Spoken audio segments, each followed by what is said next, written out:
I didn't buy this house to start a war. I bought it for silence. The kind of silence you can fold a flag in, sharp corners, no creases. Every inch of my property was squared away, lawn trimmed to inspection standards, driveway spotless, garage sealed like a vault. My name is Colton Drake, and I've spent a lifetime running tight operations. Before we move forward, comment down from where you're watching right now. Let's see how far this story travels. Because what I'm about to tell you isn't neighborhood gossip. It's what happens when a petty board queen mistakes discipline for weakness. HOA. Karen was her name, and she wore it like a badge of entitlement. Mid-50s, blazer-straight posture, eyes that scanned for violations the way a drill sergeant scans for loose laces. She wasn't elected. She was enthroned, self-anointed head of the board. The moment I moved in, she singled me out. First with polite but poisoned letters, then with fines, then with threats. She called it community standards. I called it abuse of power. And while she grinned through her clipboards and committee votes, I logged every move she made like a commander preparing an after-action report. From the outside, you'd think my place was a model property. Flags folded razor sharp, hedges at regulation height, security lights timed to the second. But HOA Karen couldn't stand my garage. What she imagined was inside it, the sealed door she couldn't peer past. That's where her obsession began. She sent notices about exterior storage and visible hazards. She quoted bylaws like scripture, but never cited a single actual code. I ignored the first wave.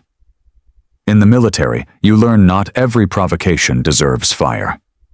But she kept probing, and the fines arrived without warning. A parking citation I never received notice for, a storage violation for a closed garage, a threat about unapproved items visible from the street. Each one carried the same subtext. We don't want trouble, but we will make things uncomfortable. I wasn't some rookie homeowner. I'm an Army commander by trade. Discipline, preparation, redundancy baked into my DNA. So I documented everything. Photographs, timestamps, certified copies. I filed official complaints. I treated each letter like a piece of evidence because in my world, evidence wins battles. Still, the harassment escalated. One morning I walked out to find my windshield spider-webbed, 2 tires gutted, and a crudely scrawled note. Next time we take more. The sheriff told me what I already knew. Bullies escalate if unchecked. Keep your cameras rolling. Keep your powder dry. Neighbors felt the tension, but kept their heads down. A few offered tight nods of sympathy when they thought no one was looking. One muttered, "Board's got clout." Another whispered that HOA Karen likes to keep the place tidy, a euphemism for power wielded behind closed doors. Everyone knew, but no one wanted, to be next. I didn't want to be a vigilante. That's not me. My training taught me to fortify before striking. I hardened my defenses. Extra motion lights, upgraded cameras with cloud backups, discreet signs reading private property video surveillance. I briefed my daughter. Stay vigilant, call the sheriff if anyone comes to the door claiming board enforcement. She rolled her eyes. She knows my protocols, but she understood. Yet the atmosphere thickened like a storm front. HOA Karen began strutting into neighborhood events with a new smugness, clipboard in hand like a weapon. Minor gripes became formal warnings. At one HOA meeting, I laid out my police reports, photos, timestamps. She smiled across the table, lips pressed thin, eyes glittering. "We're concerned about community safety," she said. "You're making enemies." That phrase landed like a threat, dressed as advice. I'd seen this before overseas, petty authority swelling into organized intimidation.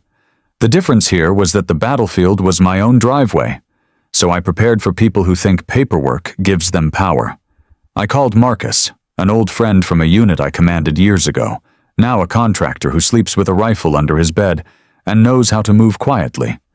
He didn't come because I feared an immediate attack, but because some situations demand a second set of eyes.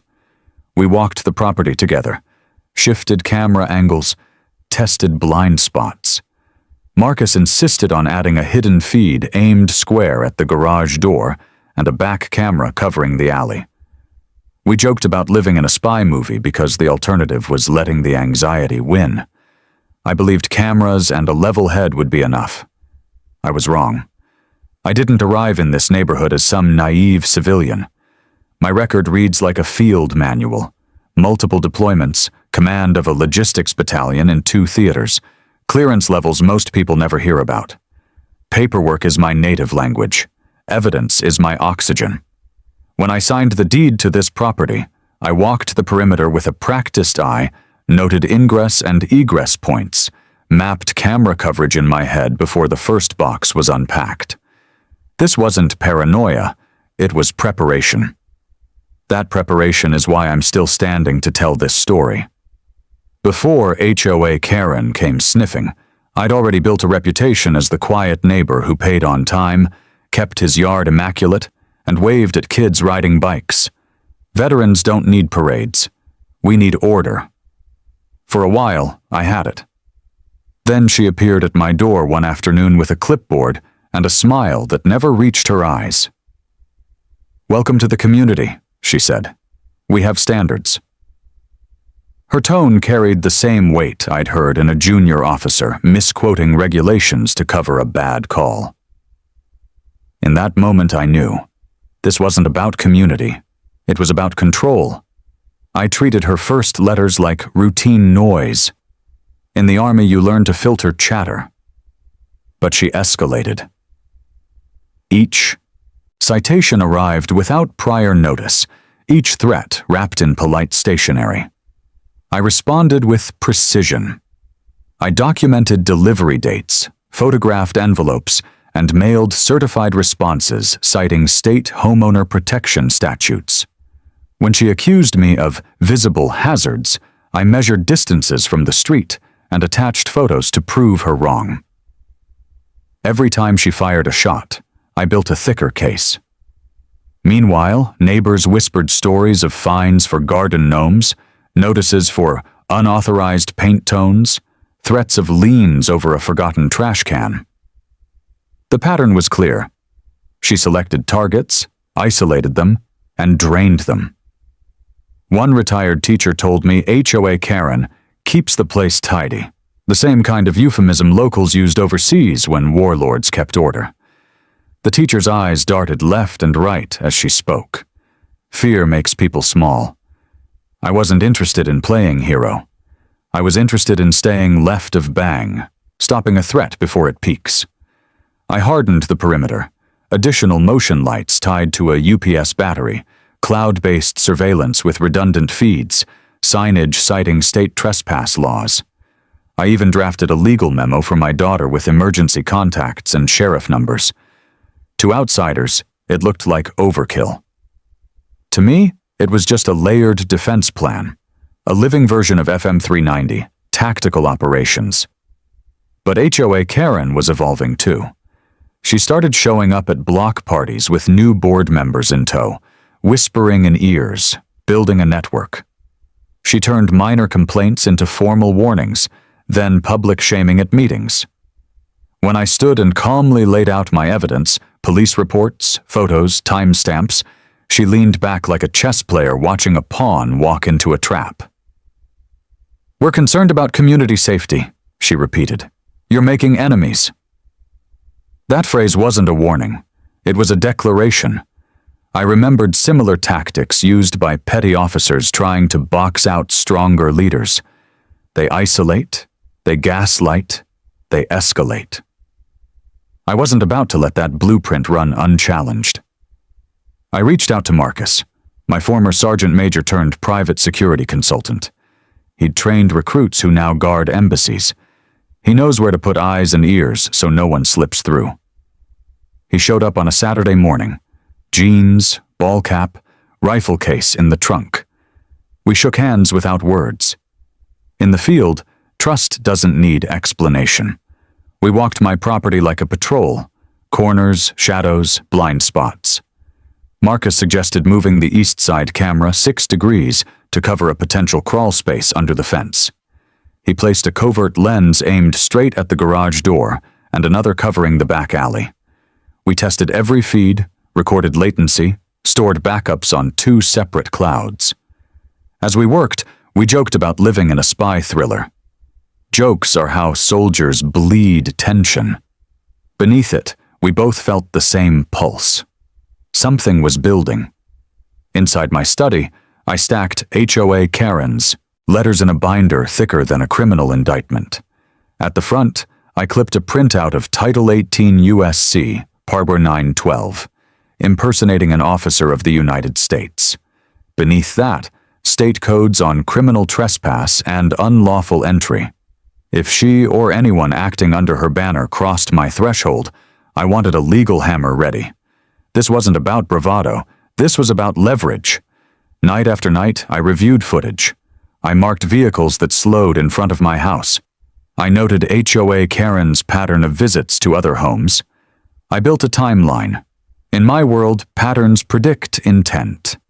And the intent here smelled like escalation. The days ticked by. HOA Karen's smile grew sharper. Her letters stopped coming, which was worse than receiving them. Silence from an adversary is a prelude. At night, I caught myself rehearsing contingencies like I was back on a mission brief. Entry points, fields of fire, escalation thresholds.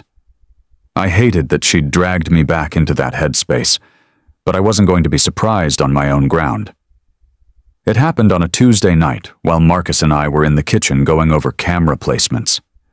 A dull thunk echoed from the garage, metal on metal, like a pry bar finding purchase. My pulse slowed the way it used to before a breach. I flicked to the back door feed. 4 men, reflective vests glinting in the infrared, shadows at the lip of my garage. HOA COP stenciled across their chests in block letters, badges dangling like dollar store toys, but crowbars and bolt cutters gripped with professional confidence. This wasn't a prank. This was an operation. Without a word, I went upstairs, opened the small safe, pulled 2 old service pistols I keep for emergencies. Checked them with practiced motions, sliding one into my grip but keeping it tucked at the small of my back so my movement looked casual. Marcus caught my eye, nodded once. No words. We headed down together, pistols hidden at our backs, ready for whatever HOA Karen's little army thought they were about to do. We slowed our steps, deliberate, moving like deployment days. The metallic grinding grew louder, the sound of steel being violated. Muffled voices drifted through the door. Check the racks. Commander keeps unregistered weapons. HOA wants them confiscated. HOA wants my guns confiscated. My jaw locked. HOA Karen had gone from petty fines to staging a raid. I cleared my throat, stepped into the doorway. Afternoon, gentlemen. All 4 froze. For a heartbeat, only the creak of the overhead light chain. I kept my pistol low, hidden, feeling its weight anchor me. Marcus didn't need one. His presence alone was backup. The tallest recovered first, puffed his chest, jabbed his clipboard at me like a weapon. Sir, this is official HOA business. We've had complaints about hazardous material. You're required to comply. I tilted my head, calm but cutting. Hazardous material? This is my private garage. You broke into it. That's a felony. He tried to smirk. We're authorized. Marcus barked a laugh. Authorized by who? Your playgroup president, HOA Karen? You clowns got no jurisdiction. That hit home. One of the smaller guys glanced at the SUV outside. They hadn't expected resistance. Not from me, not from Marcus, and not from someone who's seen real combat. I stepped closer, hand still behind me, voice steady with an edge like glass. Here's what's going to happen. You're going to explain exactly why you thought breaking into my garage was a good idea. You're going to do it standing still. And if any of you twitch, I'll consider it self-defense." That's when one snapped. The jittery one lunged with cheap cuffs like he thought he could make a citizen's arrest. Bad move. Training took over. I sidestepped, caught his wrist, twisted, shoved him face first onto the concrete. He howled, cuffs clattering. Marcus grabbed another by the vest, slammed him against the tool bench so hard the pegboard rattled. The two left standing lost their swagger. Then they lunged, a furious charge. Marcus and I split instinctively, moving like we had on deployment. I drove a hard forearm into one attacker's jaw, swept his lead leg, dropped him cold. Marcus closed on the other with a textbook shoulder throw and a sharp elbow to the ribs. All four hit the floor in a tangle, their bravado gone. I pressed the barrel of my pistol into the floor beside the one I'd dropped. The metallic clink echoed. His eyes went wide. "Listen carefully," I said. "Impersonating law enforcement is a federal crime under Title 18 U.S. Code Section 912. Breaking and entering is a state felony. Add attempted assault, and you're all looking at a long ride downtown." The leader stammered. We were just following orders. HOA Karen said you were a threat." There it was. The rotten root. She hadn't just fined me and plastered notices. She'd escalated to a personal goon squad. I holstered my pistol but kept my stance sharp. "Marcus, call it in. Let's get real uniforms here." They shifted, weighing their odds of bolting. I wasn't letting them slip. As the faint wail of sirens grew closer, I knew this was far from over. By the time sheriff's deputies stormed the garage, the 4 fake HOA cops were down, bruised, cuffed, and moaning. My cameras had caught every second, from the prying to me and Marcus stepping in. I handed deputies the footage, plus the bogus fines and warning letters HOA Karen had shoved under my door. They didn't mince words. "You're all under arrest for impersonating officers, attempted burglary, conspiracy to commit theft." Because one had swung a crowbar, they added armed criminal trespass, potential prison time. Under questioning, cracks appeared. One man muttered, "Yeah, we slashed his tires. HOA Karen told us to." Another, "The windshield too. She said it'd scare him off." Those confessions locked the vandalism charges. Investigators dug into their phones. The texts traced straight back to HOA Karen. She hadn't just tolerated it. She planned the operation step by step, even telling them to seize my property. The neighborhood turned fast. People who once looked away admitted they'd been targeted too. HOA Karen had fined families for garden gnomes, threatened liens, ordered fences torn down. Mine was just the ugliest case. I filed a civil lawsuit. Property damage, harassment, punitive damages. My attorney demanded $125,000 plus legal fees.